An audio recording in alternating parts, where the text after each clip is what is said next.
한 달 동안 미국 23개 주를 누볐고요. 봄, 여름, 가을, 겨울을 어떻게 100만 원으로 그런 여행을 해? 캠핑카 여행의 장점이 5가지. 스폰서를 받으려고 했어요. 당신의 기업이 우리를 협찬해줘야 돼요. 책을 썼었으면 대박이 났을 텐데. 열정왕 윤드리우스. 여러분 안녕하세요. 오늘은 아주 스페셜한 이야기를 준비했습니다. 이 티셔츠에 대한 이야기입니다. 예쁘지 않나요? 미국의 지도가 그려져 있고 아래는 팀 코리아 브로스라고 써 있습니다. 이 지도 안에는 주황 색깔의 루트가 표시가 돼 있어요. 이 티셔츠가 뭐냐면 무려 10년 전입니다. 2011년 2월에 8명의 친구들과 함께 미국의 동쪽 끝 뉴욕에서부터 서쪽 끝 로스앤젤레스까지 한 달간의 캠핑카 여행을 하게 됩니다. 영화나 뭐 드라마 같은 데서 가끔 보셨죠? 그 이효리가 타는 그런 캠핑카보다 훨씬 큰 관광버스만한 캠핑카를 빌렸고요. 미국의 대륙을 횡단하는 그런 여행을 하게 되었습니다. 이 여행을 기획한 사람이 누구겠습니까? 맞습니다. 바로 열정왕 윤드리우스입니다. 어떻게 캠핑카 여행을 기획했고 여행을 했으며, 그리고 여러분들이 궁금해하시는 캠핑카 여행에 소요된 비용은 얼마고 왜 이 이야기를 열정왕 윤드리우스 채널에서 하려고 했는지 지금부터 쭉 풀어가 보도록 하겠습니다. 좋아요, 구독, 특히 이 영상은요 마지막 끝까지 꼭 봐주셨으면 좋겠습니다. 이 여행이 왜 제 인생에서 중요한 여행이고 여러분들께 무엇을 말하고자 하는지가 마지막에 꼭 나옵니다. 혹시 웨스트 프로그램을 들어보셨는지 모르겠지만 2009년에 정부 추천 글로벌 인재로 선발이 됩니다. 이 웨스트 프로그램으로 미국 땅을 처음 밟았고 미국 생활을 하는 동안에 이루고 싶은 버킷리스트를 노트에도 적고 싸이월드에도 적어놨어요. 1탄 청약 이야기 기억나시나요? 2009년에 청약 통장을 개설하면서 미래의 가족들과 함께 살 보금자리를 만들 기틀이 시작되었다, 뭐 이렇게 적어놨었는데 현실로 이뤄졌다라고 이야기를 했잖아요. 그 꿈은 무려 11년이 걸렸었습니다. 같은 해였던 2009년에 미국에서 이루고 싶은 소망을 적었는데 가장 이루고 싶었던 소망이 바로 캠핑카를 타고 미국 대륙을 횡단하는 그런 여행이었던 겁니다. 2011년 한국으로의 귀국날이 다가오고 있었습니다. 그래서 이 캠핑카 여행에 대해서 자료조사를 시작했습니다. 구글 위주로 자료조사를 했고요. 미국에는 이 캠핑카 문화가 엄청 잘 되어 있어요. 캠프그라운드라고 해가지고 캠핑카를 세워놓고 바베큐 파티도 하고 전기 충전하고 물을 급수하고 샤워장이 있고 뭐 너무 잘 되어 있었습니다. 10년 전인 그때 당시에도 이렇게 잘 되어 있었으니까 지금은 뭐 말할 것도 없이 더 잘 되어 있습니다. 실제로 작년 10월에 샌프란시스코 요세미티 국립공원을 갔을 때도 수많은 캠핑카 여행자들을 볼 수가 있었어요. 캠핑카 여행의 장점이 5가지가 있어요. 첫 번째는 내가 원하는 루트를 마음대로 설계할 수 있다는 거예요. 비행기 타면 어디서 어디, 어디서 어디 딱 이렇게밖에 못 가잖아요. 근데 이 캠핑카는 내 마음대로 루트를 다 정해서 여기 갔다 저기 갔다 여기 갔다 저기 갔다 할 수 있다는 장점이에요. 두 번째는 아주 시내 곳곳 아니면 시골 곳곳 깊숙이 누빌 수 있다는 게 장점이죠. 굳이 렌트카를 빌리지 않고 대도시도 이동할 수 있고 소도시도 이용할 수 있고 마트나 쇼핑몰이나 기타 등등의 주차장에도 웬만한 데는 다 갈 수가 있어요. 굉장히 동선이 자유로워질 수 있는 장점이 있습니다. 세 번째는요, 짐을 아무데나 그냥 막대로 박아도 돼요. 거대한 캠핑카가 있기 때문에 짐 걱정을 할 필요가 없어요. 참고로 우리는 8명의 멤버들과 여행을 했는데 대부분이 다 30인치 정도의 엄청난 캐리어들의 짐이 2개씩 있었는데도 공간이 충분했습니다. 그리고 가장 큰 장점은 뭐니 해도 언제 어디서든 우리가 잘 수 있다는 거, 숙박비가 들지 않기 때문에 돈을 굉장히 많이 세이브를 할 수 있고요. 또 하나의 장점이 있죠. 캠핑카 안에는 싱크대랑 조리를 할 수 있는 냉장고 뭐 여러 가지 기구들이 또 다 있어요. 언제든지 어디서든지 우리가 요리를 해서 배를 채울 수가 있어요. 이런 장점이 있었기 때문에 말도 안 되게 적은 비용으로 엄청난 여행을 하고 왔습니다. 비용 공개는 조금만 이따가 할게요. 여러분들이 계속해서 유튜브를 보게 만들기 위해서입니다.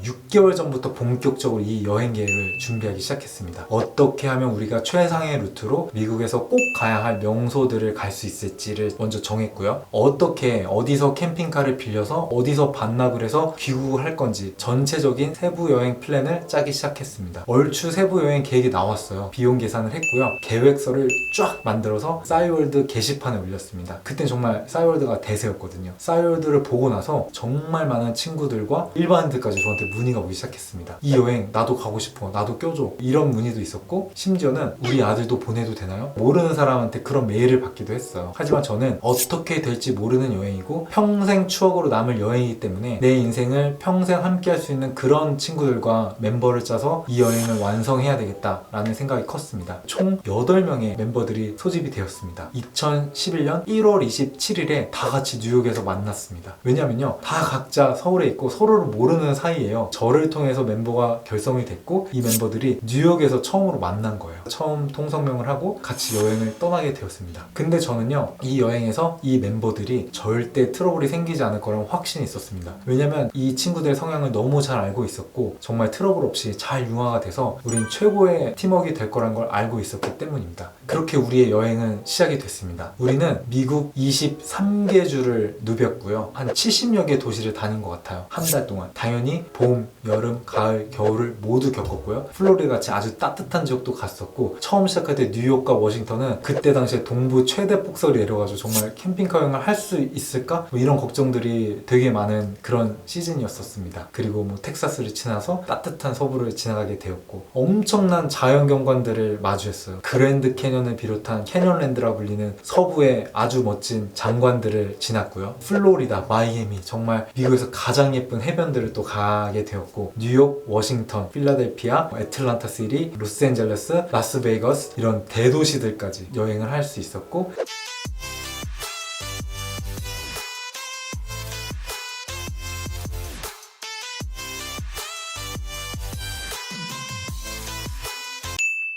굉장히 많은 맛집들을 들리면서 또 추억을 남기기도 했습니다.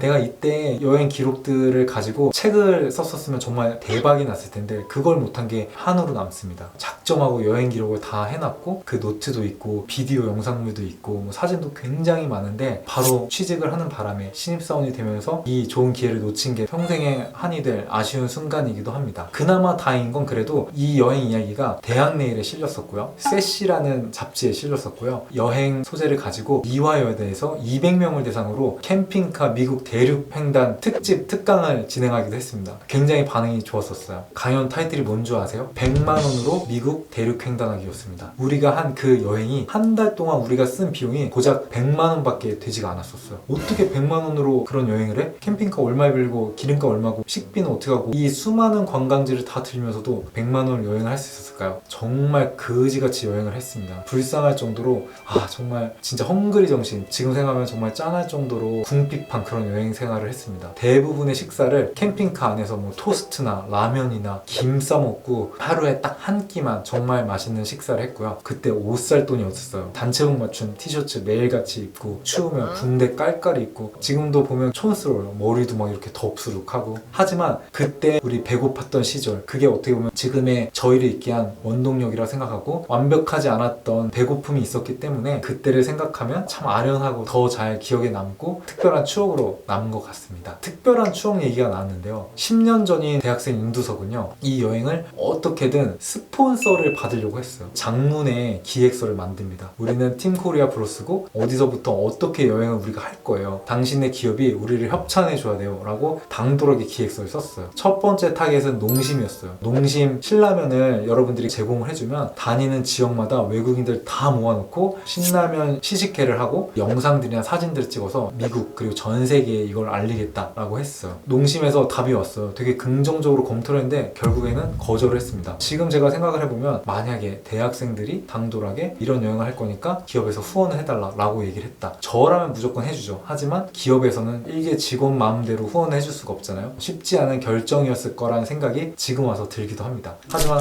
저는 굴하지 않았습니다. 다시 한번 이메일을 보냈어요. 어디다 보냈냐면 문화체육관광부에 메일을 보냈습니다. 우리는 캠핑카 여행을 준비하고 있는 학생들입니다. 한국을 알릴 수 있는 소재들을 주신다면 미국의 전국 곳곳에서 한국을 홍보하고 한국 방문회를 알리겠습니다. 라고 했어요. 문화체육관광부 당연히 너무 좋아하는 거죠. 안 그래도 그들은 컨텐츠가 필요했는데 대학생들이 자발적으로 이걸 해준다고 한다? 너무 좋죠. 바로 오케이를 한 거예요. 한국 관련된 책자, CD, 뭐 소정의 선물들을 보내줬고 소정의 여행 경비 50만 원을 지원해줬어요. 사실 이것보다 저한테는 더 좋았던 거는 문화체육관광부 홈페이지에 저희의 이야기를 연재할 수 있는 권한을 줬어요. 다니는 지역마다 외국인들이 많은 곳에 가서 한국 관련된 책자를 나눠주면서 한국 방문의 해가 내년이니까 꼭 우리나라를 방문해줘 라고 알려주고 사진도 찍고 영상도 찍고 국가대표급 한국을 알리는 그런 여행을 할 수 있었습니다. 지금의 이 거대한 캠핑카 여행을 기획하는 과정이 회사 생활을 하면서 마케팅 기획을 하고 캠페인 기획을 하고 다양한 업무를 추진하는 데 있어서 큰 힘이 되지 않았나 라고 생각이 되고 있습니다. 그리고 이 이야기는 저한테 엄청난 스토리이자 스펙이 되었고 입사로 잘 연결이 되었고 직장 생활하면서도 굉장히 큰 자부심이자 추억거리로 남아있는 것 같습니다.